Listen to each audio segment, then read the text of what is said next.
gracias, Señor Jesús, porque tú eres bueno, porque tus misericordias son nuevas cada mañana. Y ese control absoluto de todas las cosas. Y no hay nada que escape de tu conocimiento o de tu poder, Señor. Y todas circunstancias, Señor, en la historia y en la vida de los seres humanos, para aquellos que están bajo la sangre del Cordero, son, Señor, hasta para su edificación, hasta los momentos difíciles, los momentos desagradables, contribuyen de alguna manera, Señor, en tu inmensa sabiduría para la edificación de sus vidas. Gracias, Señor, por tu misericordia, por tu bondad, porque en medio de todo vemos tu amor reflejado para con cada uno de nosotros. Que toda crisis que podamos pasar, toda circunstancia adversa que nos toque atravesar, estás tú allí, Señor, como siempre.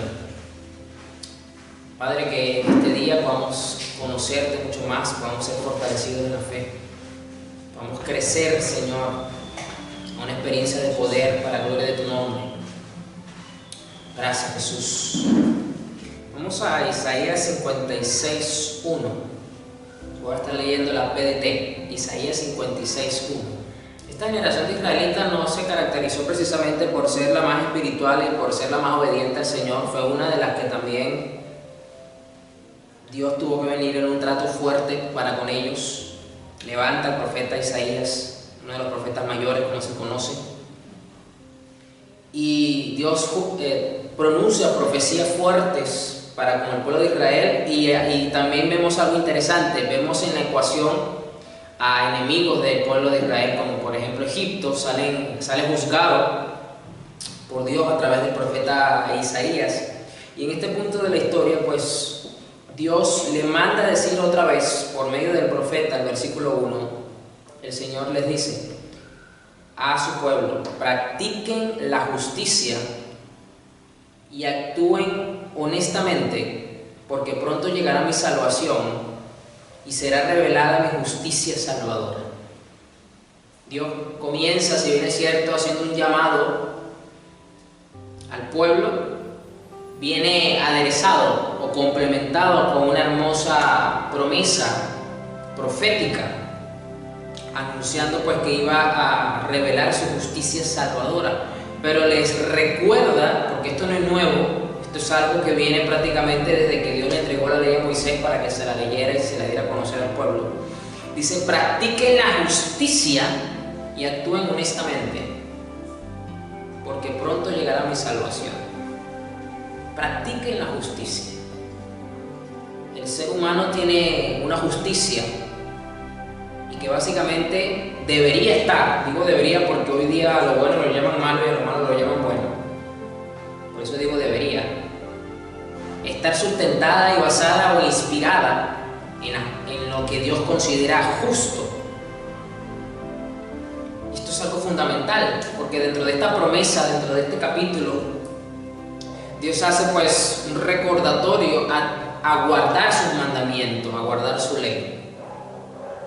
Por eso no es casualidad que comience estas palabras del profeta en esta parte a decir: practiquen la justicia. Pero tendríamos que hacernos nosotros una pregunta: ¿qué es para nosotros, la iglesia, la justicia? ¿Qué entendemos nosotros por justicia? No puedo dejar de mencionar el pasaje de mi Señor Jesús, un pasaje muy conocido: busca primeramente el reino de Dios y su justicia, como lo dice la Reina Valera. Pero viene la pregunta: ¿qué es justicia? ¿Cómo yo puedo practicar la justicia si no entiendo quizás lo que implica eso? ¿Cómo defino yo la justicia? Y actúen honestamente, es decir, hay una relación directa entre actuar honestamente y practicar la justicia. Yo no podría actuar honestamente si yo no estoy conociendo y practicando la justicia del cielo. Pastor, pero ¿es posible vivir honestamente? Yo conozco gente honestamente, sí, es verdad. Pero dentro de esa honestidad puede haber hasta hipocresía. Y voy a poner un ejemplo muy sencillo y muy práctico. Un delincuente puede ser una persona honesta. Usted a lo mejor le va a decir: pero pastor, ¿cómo usted va a decir que un delincuente puede ser una persona honesta si es un delincuente? Le voy a poner un ejemplo muy práctico. Un delincuente puede entrar a una tienda por el simple hecho de querer comienza a robar, pero en el momento que está entrando, viene saliendo una señora y se le cae un billete, se le cae el celular. Y él, por cortesía, por honestidad, por dar una apariencia de confianza a las personas que están dentro, le recoge el objeto de valor y se lo entrega. ¿Fue honesto en ese momento? Sí, fue honesto. Entonces, por eso digo que un delincuente puede actuar con honestidad. Y en ese momento queda como una persona honesta. Pero sus intenciones son otras, no son honestas realmente. Entonces es posible ser una persona honesta y no practicar la justicia que el cielo demanda. Nos viene entonces esta pregunta: practiquen la justicia. Tenemos que definir entonces qué es lo que Dios dice por ser justo, o la justicia en este caso. Porque pronto llegará mi salvación y será revelada mi justicia salvadora. Si tomamos en cuenta que esto es una declaración profética a futuro, porque Isaías vivió 700, 800 años antes de Cristo, y que todos los profetas anunciaban el sacrificio de Cristo, anunciaban el tiempo en el que estamos ahora, podemos decir que estas palabras entonces eran un anuncio profético de Dios diciendo cuándo iba a llegar el momento de la salvación, que es en el que estamos ahora nosotros privilegiados de vivir. Pero aplicando estas palabras a nuestro tiempo, podemos decir entonces que la iglesia está esperando la segunda venida de Cristo para reunirse con el novio, y se le demanda que practique la justicia y actúe honestamente de igual manera. Porque para nosotros el momento de la reunión con nuestro Salvador es el momento donde va a llegar la salvación. Y no es algo nuevo, ni es algo extra que estoy indicando, porque el apóstol Pablo siempre nos deja ver, por ejemplo, que la iglesia siempre está a la espera de la reunión con su Salvador para recibir completamente la vida eterna, ¿entiendes? Todo el paquete que implica el encontrarnos con mi Señor Jesús. Entonces aquí vemos claramente que hay una exigencia del cielo, y más en estos tiempos donde la maldad se ha incrementado, dándole cumplimiento profético a esas palabras de mi Señor Jesús. Se nos exige mucho más. ¿Sabe por qué? Porque así como la maldad se ha incrementado no solamente en cantidad, sino también en calidad, es decir, se ve mucho más marcada la maldad muchas veces. Es requerido entonces que aquellos que son luz, que aquellos que representan lo opuesto a este sistema, tengan entonces una mayor cantidad y calidad de lo que es justo según el cielo. Pero lamentablemente nos tocó vivir dentro de una generación que dice representar a la iglesia, que dice representar el reino de los cielos, que habla en nombre del Señor, que tiene cierta ambigüedad, que tiene mucha superficialidad y que no tiene consistencia sólida en esta parte. Entonces se diluye, no se nota el contraste, no se nota la comparativa entre lo que es la justicia que el cielo demanda y la injusticia que este mundo practica y se deleita y enseña a practicar. Practiquen la justicia y actúen honestamente, porque pronto llegará mi salvación, pronto viene mi Señor Jesús, pronto viene la segunda venida, viene el león de la tribu de Judá, no viene el cordero ya vino. Viene el león, el cordero quedó callado, porque así fue entregado a sus trasquiladores y murió. Pero viene el león y el león va a rugir con fuerza, y ese rugido de poder se va a sentir. Mi salvación, y será revelada mi justicia salvadora. Vamos a Sofonías 2. Aquí leo la nueva versión, la nueva Biblia viva, la NBB. Sofonías 2, versículo 1. De verdad que estos profetas fueron levantados en momentos críticos de sus generaciones, donde precisamente el pueblo de Israel no pasaba por el mejor momento, no tenía en buenos términos su relación con Dios, y Dios en su inmensa misericordia, recordando las promesas que hizo a Abraham y sus antepasados, y debido no solamente a eso, sino al plan redentor que tenía marcado por Cristo, en Cristo, Dios levantaba a los profetas y mandaba palabra. Y dice el versículo 1, reúnanse, estén atentos, gente desvergonzada, háganlo cuando aún hay tiempo, antes de que comience el juicio de Dios y ustedes desaparezcan como si fueran paja llevada por el viento. Por eso que la exhortación del apóstol Pablo a la iglesia es que prediquemos el evangelio en tiempo y fuera de tiempo, es decir, cuando sea oportuno y cuando no lo sea, porque todavía hay un momento, está el tiempo de gracia, está la puerta del arca abierta para que puedan entrar. Por eso dice, háganlo cuando aún hay tiempo. Antes de que comience el juicio de Dios, otro punto característico de la segunda venida de nuestro Señor Jesús es que el juez se va a sentar en el trono a juzgar. Y dice Apocalipsis que los vivos y los muertos estaban delante de él. Y el mar entregó sus muertos y la tierra entregó sus muertos. Donde hay un ser humano muerto en esta tierra, de ahí va a salir para ser juzgado.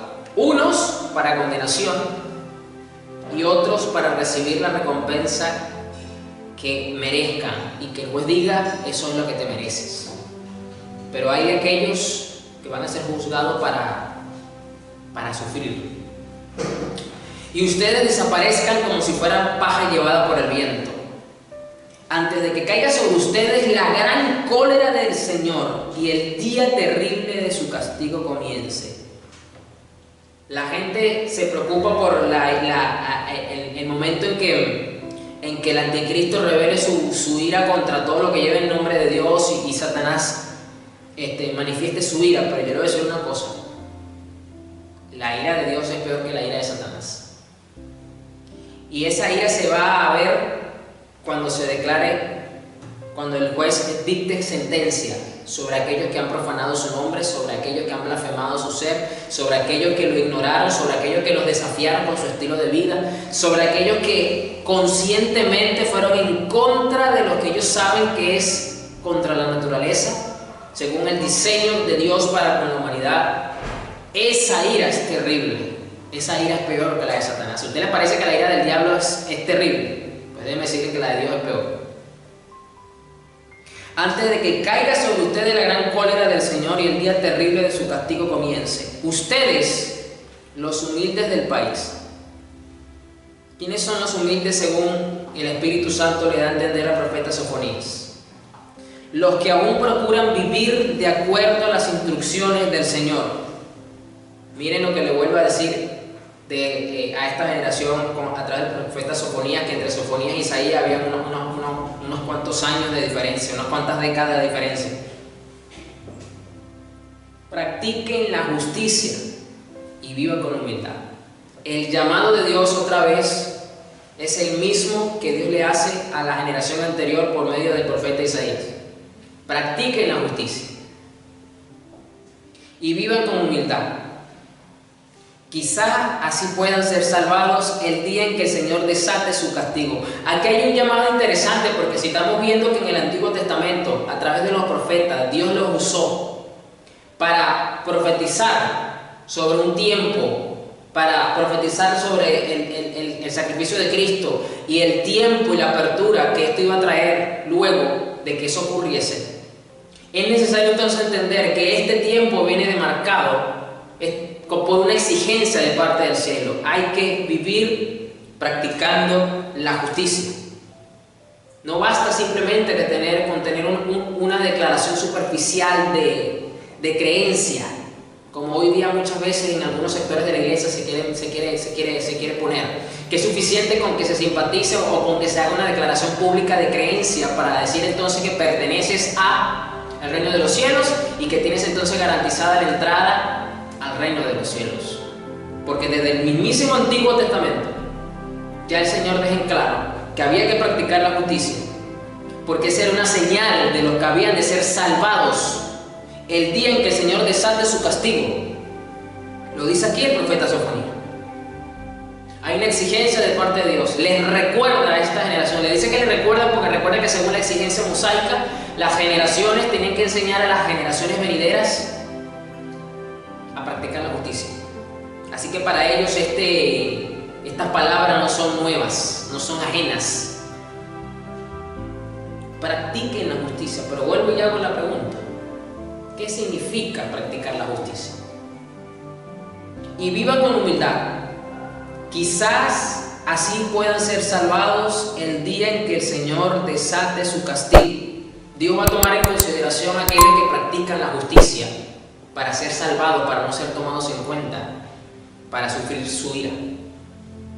Esto es un anuncio profético tremendo, porque los que van a sufrir la ira del cordero, bueno, en este caso la ira del león, cuando venga y ruja con fuerza, van a ser aquellos que no practican la justicia, sino que practican la impiedad, practican la injusticia, y la van a sufrir en todo el peso de la ley. Y no estoy hablando de la ley de los hombres, ojo, que puede ser corrupta. La ley de Dios no se puede.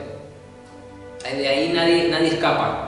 O tú eres justificado por medio de la gracia que te brinda la justicia del cielo, o eres castigado y condenado por medio de la justicia del cielo. No hay forma alguna de que el ser humano escape a presentarse delante de la justicia celestial.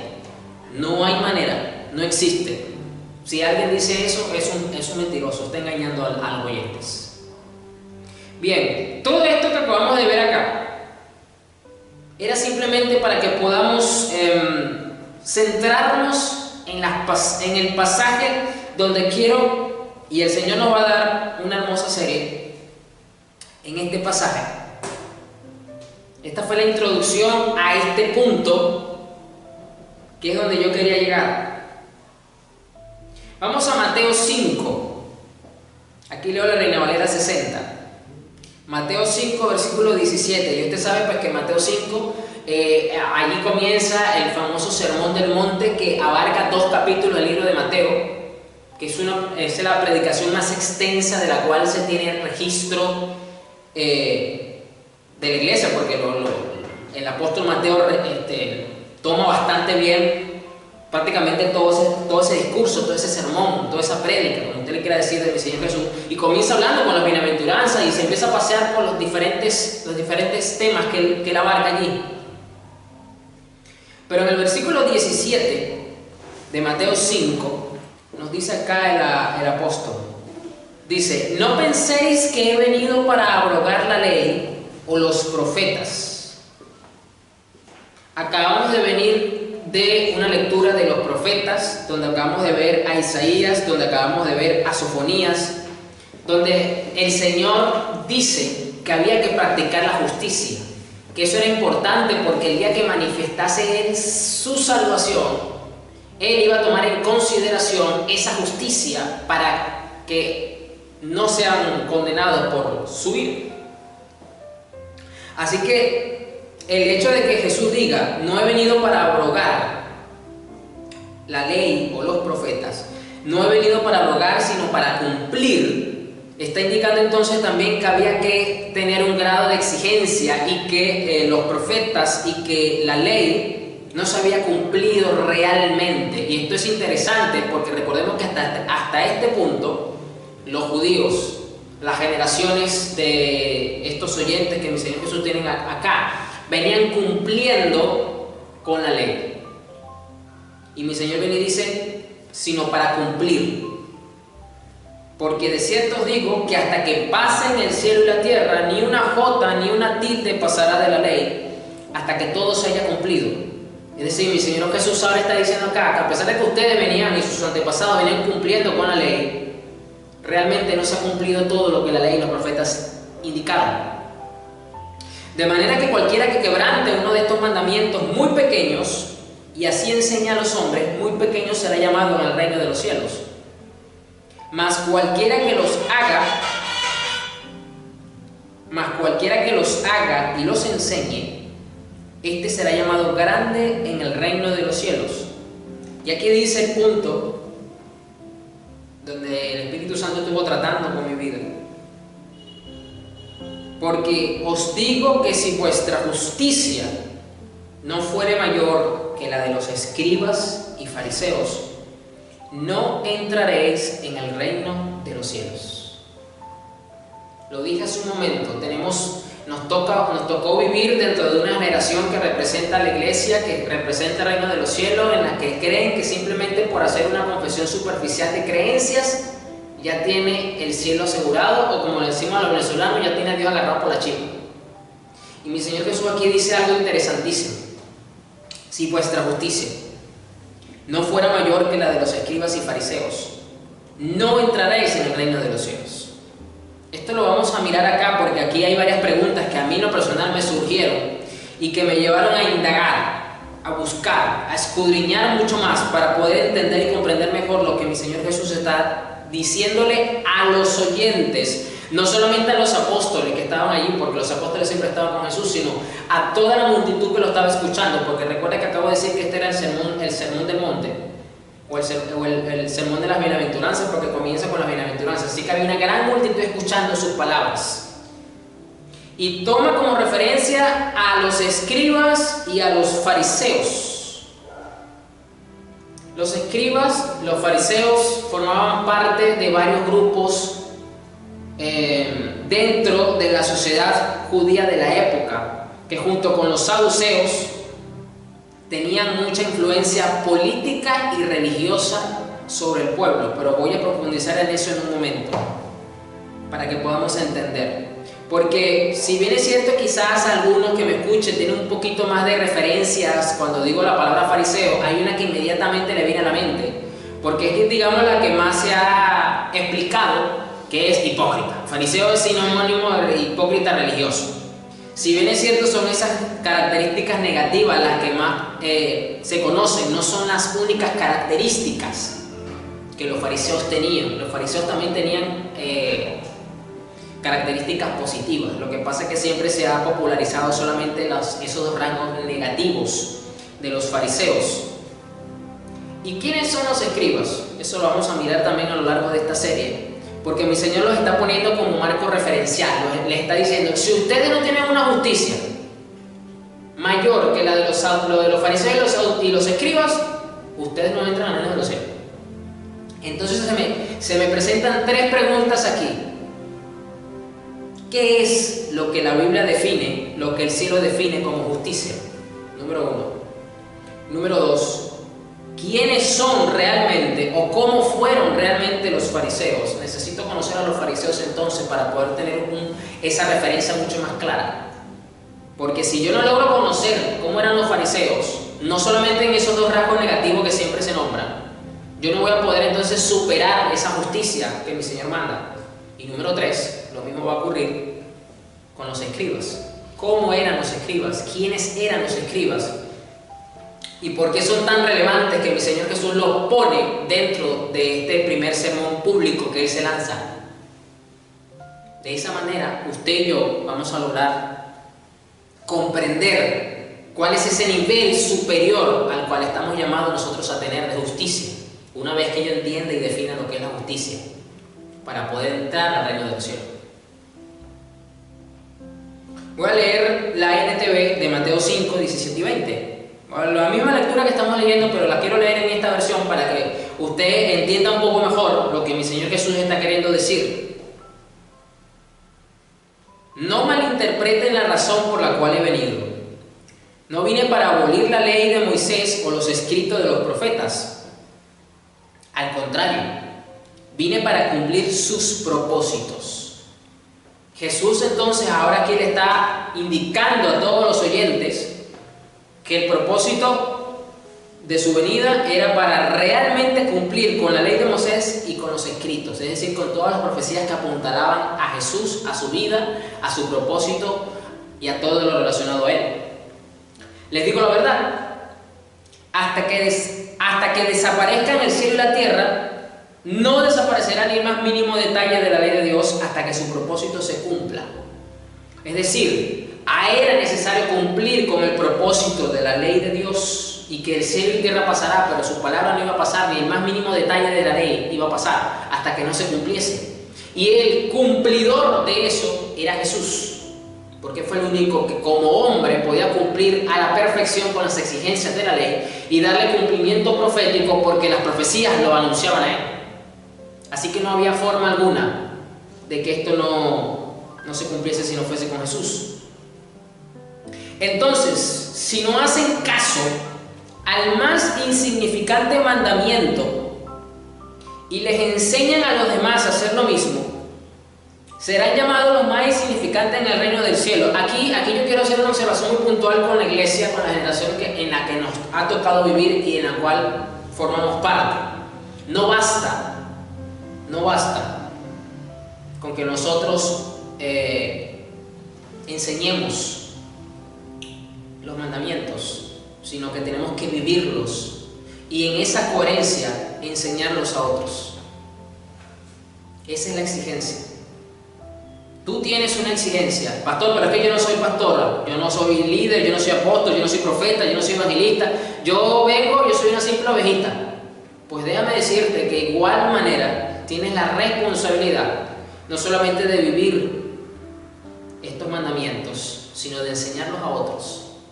Y entonces yo sé que ustedes a lo mejor ahora les viene la pregunta, ¿y cómo se supone que yo voy a enseñar a otros si yo no tengo puestos de liderazgo dentro de la iglesia? Es que tú no necesitas un puesto de liderazgo dentro de la iglesia para enseñar a otros. Porque el principal y mayor mandamiento que tiene la iglesia, en la que todas las denominaciones están de acuerdo y que no hay objeciones de ningún tipo, sino una que otra tontería secundaria, es en el tema de ir y predicar el evangelio. Y mi Señor Jesús dice algo interesante: enséñenles a ser mis discípulos. Para tú poder enseñar a esa persona a la cual le estás predicando a ser su discípulo, tú le tienes que enseñar los mandamientos. Eso está ahí dentro de Mateo 28. Léalo bien, lea con detenimiento la Gran Comisión. Lo que pasa es que solamente la quieren reducir a la exposición del evangelio. Bueno, ya yo le prediqué al vecino, ya yo le prediqué al jefe, ya yo le prediqué al compañero de trabajo y ya yo cumplí con la Gran Comisión, me lavo las manos como Pilato. Eso no se dan cuenta que están asumiendo la postura de los Pilatos evangélicos. No, ya yo cumplí. No, realmente tú no has cumplido. Porque el mandamiento de la Gran Comisión va mucho más allá de la simple exposición de un mensaje. Va mucho más allá. Entonces creo que hasta este punto, no voy a generalizar porque nunca es bueno hacerlo, pero hay muchos que están errados hasta en el tema de la evangelización. Pero el que obedece las leyes de Dios y las enseña, será llamado ¿qué? Grande en el reino del cielo. Aquellos que tienen virtudes, aquellos que tienen reconocimiento, aquellos que tienen honor delante de Dios en el cielo, no son los que tienen grandes dones, no son los que tienen muchos títulos, no son los que tienen una gran multitud de personas que lo siguen. Son aquellos que realmente viven, obedecen, como lo dice aquí, y enseñan a obedecer las leyes de Dios. Esos son los que tienen reconocimiento en el cielo. Y les advierto, mire cómo concluye esta versión: a menos que su justicia supere a la de los maestros de la ley religiosa y a lo de los fariseos, nunca entrarán en el reino del cielo. Nunca entrarán. Se nos hace necesario entonces conocer un poco mejor y con mucho más detalle cómo era la secta de los fariseos, cómo era el día a día del fariseo, cómo era su comportamiento, cómo era su disciplina, cómo era su devoción real. Porque solamente lo miramos bajo las dos puntos negativos de la hipocresía y de la religiosidad del fariseo. Y con eso creemos que estamos definiendo absolutamente toda la vida del fariseo. Pero yo no creo que Jesús haya dicho que solamente era eso lo que tenemos que tener en consideración, porque entonces sería muy fácil entrar al reino de los cielos. Y el mismo Señor dijo que había que entrar por la puerta estrecha y que muchos no la encuentran o se les hace difícil entrar. ¿Por qué? Porque hay una dificultad atravesar una puerta estrecha. Caminar por un pasillo angosto no es fácil. Entonces no puede haber incoherencia entre el Jesús que está hablando aquí en Mateo 5 y el otro Jesús que después más adelante habla estas mismas parábolas hablando del reino de los cielos. Entonces, ¿qué es lo que ha estado pasando? Que precisamente porque nunca hemos profundizado, porque no nos hemos puesto un momento a pensar y a meditar en esta palabra de mi Señor Jesús, tenemos, número uno, un conocimiento incompleto, no errado, incompleto de lo que es un fariseo y de lo que es un escriba, o como lo dice esta versión, maestros de la ley religiosa, porque mi Señor dijo, tenemos que superar esa justicia. Y yo le voy a decir una cosa: los fariseos, si bien es cierto, tuvieron mucho choque con Jesús, sí, ya usted y yo lo sabemos, pero mi Señor Jesús no los puso solamente por los puntos negativos que esta gente tenía, porque si no sería muy fácil entrar al reino de los cielos. Porque entonces la gente que lo escucha, no, pero entonces esto está fácil, porque entonces yo lo que tengo que es no ser hipócrita, ya está, facilito. Entonces entra al reino de los cielos. No es fácil entrar al reino de los cielos. El mismo apóstol Pablo dijo que los que ya son hijos de Dios, con muchas dificultades entrarán al reino de los cielos. Entonces, en ningún momento yo veo, ni en mi Señor Jesús, ni en los escritos de los apóstoles, esa presunción de facilidad para ingresar al reino de los cielos. No lo veo. Entonces no podemos, por un conocimiento incompleto de lo que es un fariseo, creer que sí es posible entrar fácilmente al reino de los cielos, ni tampoco de los escribas. Pero yo quiero comenzar definiendo un poco la primera pregunta, la primera interrogante que hice. ¿Qué es la justicia entonces según el cielo? ¿Qué es lo que Dios entiende por justicia y lo que le transmitió entonces a los israelitas y que les dice a través de Isaías y que les dice luego a través de Sofonía, y no solamente a través de ellos sino a través de otro profeta, que practiquen la justicia? ¿Qué es lo que el cielo define por justicia? Voy a leer varios significados. Justicia, según el hebreo, está la palabra tzedek, con T al principio, pero no la pronuncio, y la otra tzedakah. Y significa correcto, rectitud, equidad, piedad. Y en el griego, que también se usa bastante, sobre todo en las epístolas del apóstol Pablo, se usa la palabra dikaiosum. Significa justicia, rectitud. Y estos vocablos se refieren tanto a la norma recta como a la acción ordenada y justa. Encontramos también, es que esto es tremendo porque cuando uno se sumerge, uno encuentra muchas cosas. Encontramos también otras palabras para justicia en el hebreo, como es la palabra mishpat, del verbo shafat, que significa juzgar, que comprende el derecho establecido como el acto justo o la norma jurídica y su recto uso o su correcto uso. Y la palabra griega eleos, que se refiere a los sentimientos que se acentúan en la humanidad entre las relaciones interpersonales. También tenemos la palabra griega dikai, que significa regla, exigencia, mandamiento.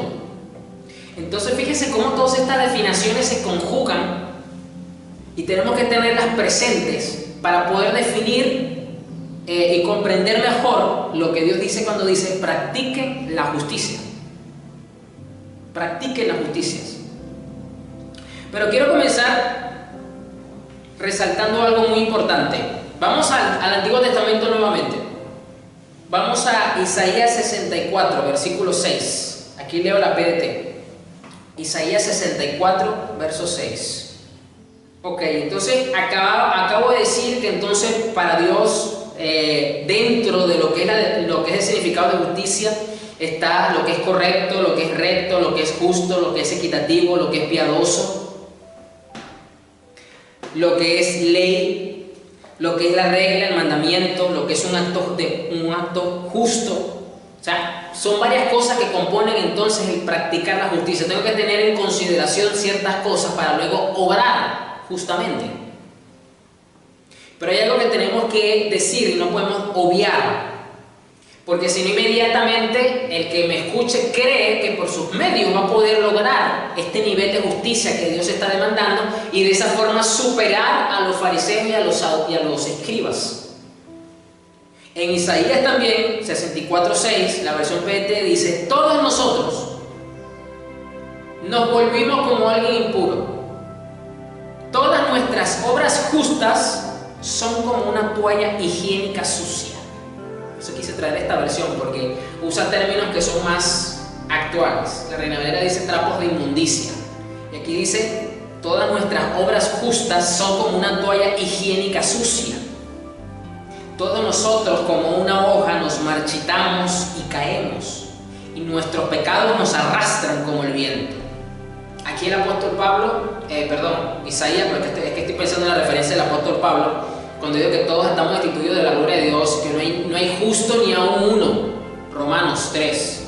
Tiene mucha referencia con Isaías 64, por eso me equivoqué al mencionar al profeta Isaías. Pero él aquí está dejando en claro que el hombre en su condición normal, en sus fuerzas, en su propia capacidad, no tiene la capacidad de manifestar la justicia celestial. ¿Por qué? Porque sus obras justas, según Dios, porque recuerda que está hablando inspirado por el Espíritu de Dios, Dios dice entonces, son como una toalla higiénica sucia. Mire la referencia muy clara que Dios dice, para mí las obras de ustedes son como una toalla higiénica sucia. Y es curioso porque Dios le acaba también de decir, porque lo acabamos de leer al principio en Isaías 56, o sea, unos capítulos más atrás, que Dios le dice al pueblo, practiquen la justicia. Y ahora que viene y les dice, es que las obras de ustedes son como un trapo inmundo, eso no sirve. O sea, la justicia que ustedes me quieren presentar a mí es un asco, eso es inmundo, yo no lo puedo tolerar, porque no tienen la capacidad de generarla por sus propios medios y por sus propias fuerzas. No pueden hacerlo. No pueden. Entonces, pastor, ¿cómo yo puedo comenzar? ¿Cómo yo puedo comenzar entonces a practicar la justicia? ¿Cómo yo puedo superar la justicia? O mejor dicho, ¿cómo yo puedo empezar? Porque aquí lo quiero dejar muy claro. ¿Cómo nosotros empezamos a superar la justicia de los fariseos y de los escribas? ¿Cómo empezamos? Porque vamos a ver varias cosas interesantes. Ahora volvemos al Nuevo Testamento. Vamos a 2 Corintios 5, versículo 21. Deje el dedo allí, yo voy a hacer una lectura rápida de Mateo 5, 17 de unas palabras de mi Señor Jesús. Mi Señor Jesús dijo, vine para cumplir sus propósitos. No malinterpreten la razón por la cual he venido. No vine para abolir la ley de Moisés o los escritos de los profetas. Al contrario, vine para cumplir sus propósitos. Entonces Jesús hace una referencia a los profetas. Es decir, Jesús está entonces metiendo en el paquete el llamado de Dios al pueblo de Israel para que vivan en justicia. Y Jesús está diciendo, yo vine para practicar realmente la justicia que mi Padre está demandando. Pero que ninguno de ustedes ha podido ni podrá satisfacer ese mandamiento. Yo sí lo puedo hacer. Y por eso he venido. Y no va a pasar lo que está escrito hasta que no se cumpla todo. Ahora sí, voy a hacer la lectura de 2 Corintios 5:21, que le dije que fuéramos allá. ¿Por qué? Porque Jesús dice ahora, bueno, el Señor, por medio de su Espíritu Santo, inspirando al apóstol Pablo, dice, Dios tomó a Cristo, que no tenía pecado, y puso sobre él nuestros pecados. ¿Para qué? Para declararnos justos por medio de Cristo. Una vez que Cristo logra cumplir con las exigencias de la justicia que el Padre estaba demandando, y usted vino al arrepentimiento de la fe, conmovido por el Espíritu Santo que lo atrajo de las tinieblas a la luz y le dio la convicción de que usted está en pecado y que usted necesita arrepentirse, y en ese momento, amor, se te está viniendo a la mente, usted se convirtió, y usted nació de nuevo y empezó un crecimiento. Esa justicia que hizo Cristo se te fue transferida a ti por la fe, y tu injusticia fue cargada y fue puesta sobre la cruz del Calvario. En ese momento empezamos nosotros a ser justos delante de Dios. Allí empezamos, por eso quise ser muy claro y hacer mucho énfasis en esto. Allí empezamos a ser justos. Empezamos, no se queda allí. ¿Por qué? Ahora vamos a Filipenses 1, capítulo 9. Perdón, capítulo 1, versículo 9. Aquí leo la NBB también. Lo que pido en mis oraciones es que el amor de ustedes sea cada vez más grande y que su conocimiento y buen juicio crezcan, para que sepan elegir lo que es mejor y para que vivan de una manera limpia y sin reproche hasta el día cuando Cristo regrese. También para que estén llenos del fruto de justicia que se produce por medio de Jesucristo, para que le den la gloria y la alabanza a Dios. No podemos decir, es que yo vivo para Cristo, es que mi vida glorifica a Dios, si no se está viendo ese fruto de justicia en nuestra vida. Es decir que estamos creciendo en el Evangelio, quiere decir que estamos creciendo en ese nivel de rectitud, en ese nivel de piedad, en ese nivel de justicia, en ese nivel de piedad, en ese nivel de equidad que el cielo demanda. Que el cielo demanda. Fíjense que el apóstol Pablo entonces, era una oración fija que él tenía para con todas las iglesias. Dice, les pido en mis oraciones que el amor que sea cada vez más grande, que su conocimiento crezca, que tengan un buen juicio. Hay que crecer para tener un buen juicio, un juicio que logre discernir lo que es más conveniente para nuestras vidas, y de esa manera van a estar, no van a pedir tanto en las oraciones de la iglesia: yo oro para tener sabiduría, porque lo que le está faltando es, bueno, le falta juicio para tomar buenas decisiones, para saber lo que mejor les conviene, en pocas palabras. Por eso dice: para que sepan elegir lo que es mejor, y para que vivan de una manera limpia y sin reproche hasta el día cuando Cristo regrese. Así se van a acabar muchas citas, porque la mayoría de las citas que las personas buscan con los pastores es para que el pastor le diga qué hacer, qué decisión tomar. Pastor, ¿será que agarro este trabajo o no lo agarro? ¿Será que me mudo para acá o me mudo para allá? ¿Será que me caso con este o digo al otro? ¿Será que monto este negocio o no lo monto? Porque le falta juicio. Le falta juicio. Y uno muchas veces como pastor, por misericordia, por amor al pueblo, uno da la cita. Por lo menos en mi caso, yo no le dirijo la vida a nadie. Yo le enseño a la persona lo que necesita para que pueda tomar las decisiones más correctas y más sabias, pero son ellas las que tienen que tomar esas decisiones, no nosotros los pastores. Lamentablemente, si bien es cierto, hay pastores manipuladores y controladores, pero también es cierto que por la falta de madurez y de crecimiento en el pueblo, el mismo pueblo contribuye a que sus pastores los manipulen y les controlen la vida. Esa es la verdad. Hay un porcentaje de carga en ambas partes. Hay una posición pastoral que no es adecuada, pero también hay ovejas que contribuyen a que eso se mantenga. También para que estén llenos ¿de qué? Del fruto de justicia que se produce por medio de Jesucristo.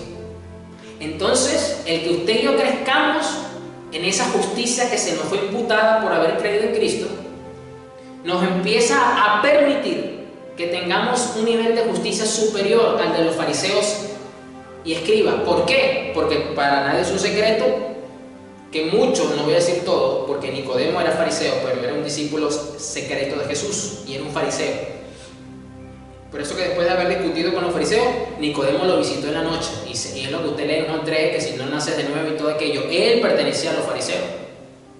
Entonces no podemos decir tampoco que todos los fariseos eran unos hipócritas y eran unos falsos, como bien se nos dice siempre y se enseña. No, Nicodemo no dejó de ser un fariseo. Ojo. Y para evitar ese problema con su grupo, lo visitó de noche. Esa es la razón por la que fue a visitar a Jesús de noche. Y Jesús lo recibió sin ningún problema. Pero dije que teníamos que definir un poco lo que la Biblia nos enseña o cómo la Biblia concibe desde la opinión de Dios lo que es la justicia. Para poder entender mejor esa exigencia de Jesús, porque es una exigencia que está clarita. Ahí está. Eso no necesita...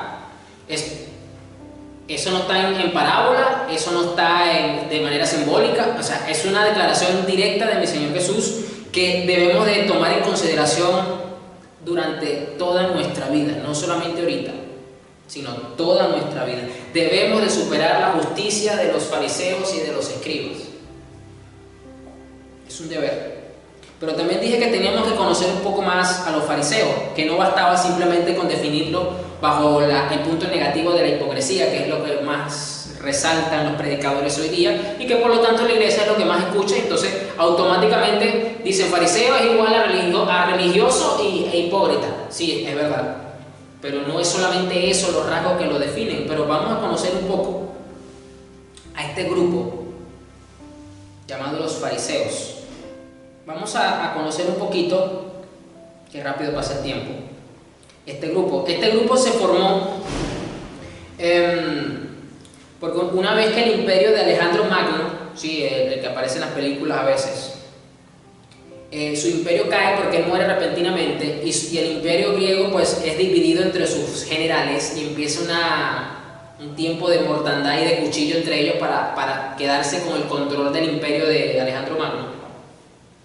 Uno de estos generales prohíbe radical y tajantemente todo lo que tenía que ver con la cultura judía, porque en ese entonces el pueblo judío estaba subyugado bajo el imperio griego.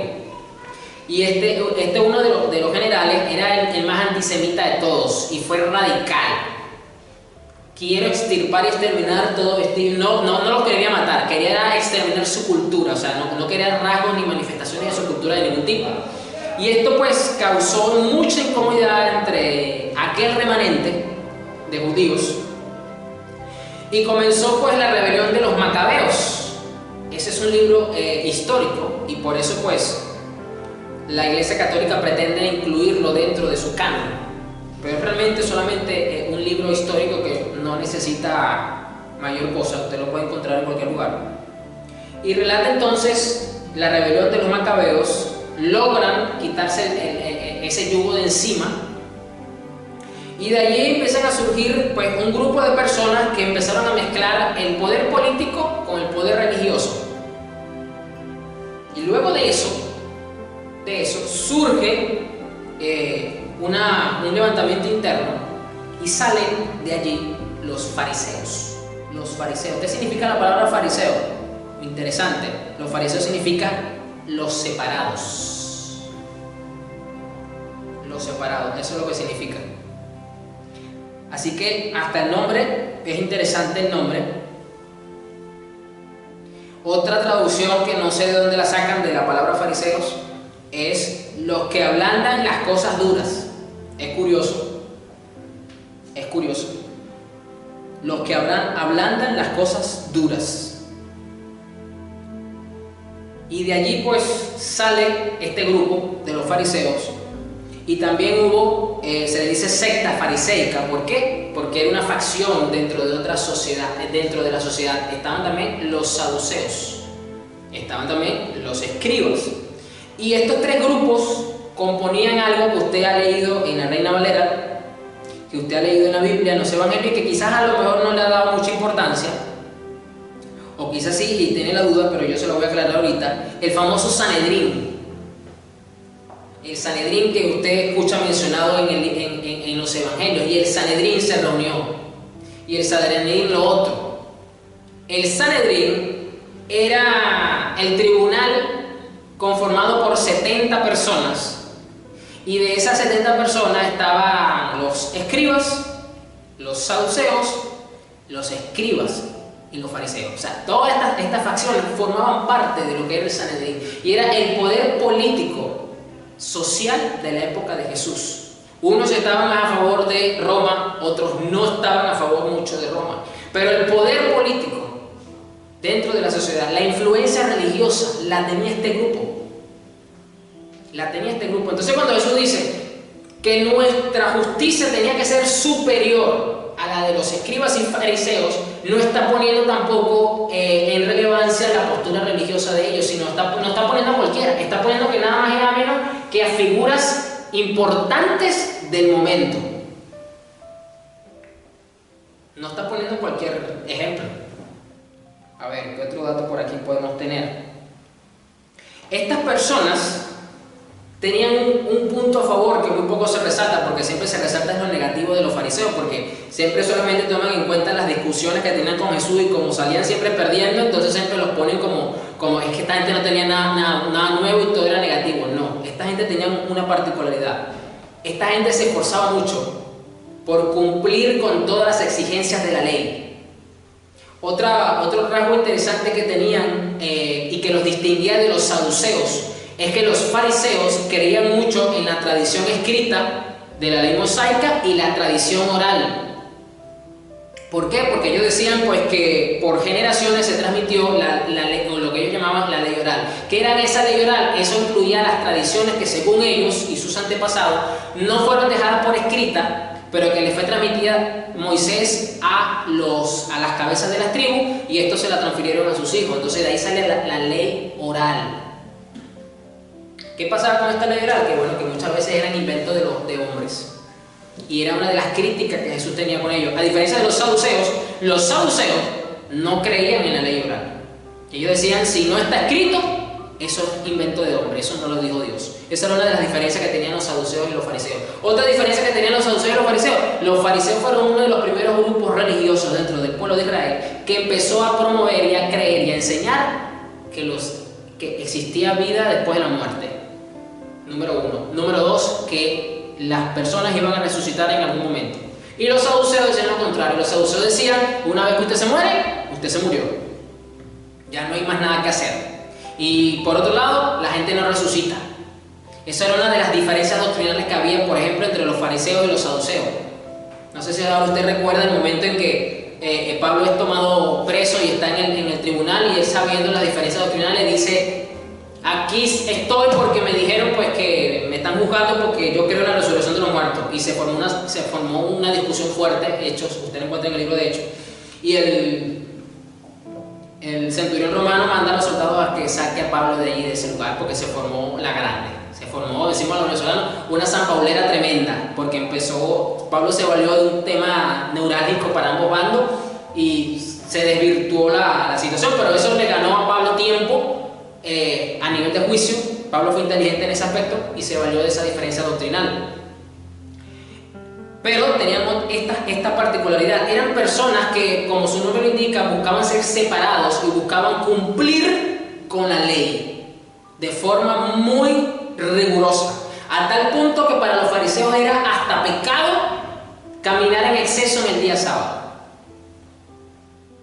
Caminar en exceso hasta el día sábado. Y usted sabe qué hacían ellos: colocaban delante de sus casas unas especies como de piscinas para ellos limpiarse ceremonialmente en el día sábado, para no tener que caminar, para no tener que llegar a los pozos y así no invalidar la ley. Entonces fueron personas que se caracterizaban por cumplir lo mejor y más posible con la ley de Dios. Y Jesús dice: si ustedes no tienen una justicia superior a la de ellos, ustedes no entran. Entonces definitivamente que mi Señor Jesús lo que está diciendo aquí no es nada sencillo de cumplir. No es a lo mejor con esa falsa percepción evangélica que se tiene de que entonces con tal de que yo no sea hipócrita es suficiente, ya yo estoy listo para el cielo. No. Es verdad, no hay que ser hipócrita espiritualmente hablando en ese punto negativo de los fariseos. Pero a lo largo de esta serie vamos a mirar muchas otras cosas interesantes que nos va a permitir, entre ellas, conocer mucho más a los fariseos. No he hablado de los escribas, que los vamos a conocer, para que podamos entender mejor estas palabras de Jesús y así poder continuar superando a la justicia de los fariseos y de los escribas, porque estos fariseos y escribas necesitaban creer en Cristo para que realmente fueran justificados delante de Dios y la justicia que ellos tenían fuera realmente un fruto agradable para Dios. Así que cumpliendo toda justicia se llama este mensaje. Cumpliendo toda justicia. Necesitamos cumplir toda justicia. Y no solamente necesitamos cumplirla, sino que tenemos que enseñar correctamente a otros a cumplirla, para que así realmente tengamos honor en el cielo, para la gloria de Dios aquí en la tierra. Amén. Bueno, ya se nos fue el tiempo, vamos a orar. Qué rápido. Impresionante, ¿eh? O sea, hace poco estaba yo aquí, ya tengo que entregar porque ya se nos fue la hora. Impresionante. Mi Señor viene pronto, definitivamente. Bien, vamos a orar, porque esto es muy importante en estos tiempos, cumplir toda justicia, mucho más en estos tiempos dificultosos, donde la maldad se está legalizando entre los hombres y no solamente eso, se está perfeccionando. Como ya es legal, ahora la están perfeccionando. Entonces la iglesia tiene que entonces, con mucha más razón, marcar esa diferencia. Y si los fariseos de la época de Jesús buscaban, porque esa era la tradición con la que fueron fundados, separarse para diferenciarse del resto, cuánto más a nosotros como iglesia, que somos los verdaderos santos, que somos básicamente hasta la palabra santidad, eso es lo que significa ser apartado. Tiene una cierta similitud lingüística con la palabra fariseo. Tenemos que separarnos y hacernos sentir de realmente, que se note aquellas diferencias. Así como usted a nivel de colores, usted pone el blanco y el negro y se nota el contraste, se nota la diferencia, usted sabe muy claramente lo que es negro y lo que es blanco, pues que hoy día también se note lo que somos blancos de aquellos de los que son negros todavía. Así que oremos. Señor, gracias. Gracias, Jesús, porque tú estás realmente preocupado porque nosotros entendamos tus enseñanzas, para que así te conozcamos mucho más, para que crezcamos, Señor, en ese fruto de justicia en el que ahora estamos creciendo, en ese fruto, porque fue una semilla que un día se sembró en nosotros y esa palabra germinó. pues crezca y dé fruto al 100 por 1 en nuestras vidas. Padre, para que así te glorifiquemos, para que así te honremos, viviendo, Señor, practicando la justicia, para que así, Señor, estemos seguros en esa salvación que ya tú nos has dado, Señor.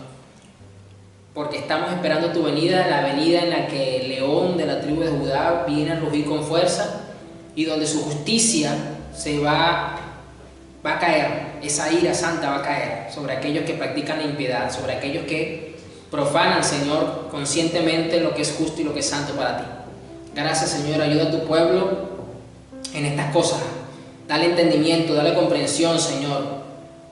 Toca sus corazones, Espíritu Santo, para que ellos te agraden en todo momento, practicando la justicia, Señor Jesús. Padre, bendícenos, Señor. Suple cada una de las necesidades que tenemos, Señor, porque tu misericordia es grande, tu bondad es hermosa. Tu fidelidad se renueva cada mañana, Señor, por medio de esas misericordias que muchas veces no nos merecemos, Señor, pero que están allí porque tú no incumples tu palabra, Señor, porque tú no quebrantas tu pacto. Gracias, Señor Jesús, porque grande eres. Amén.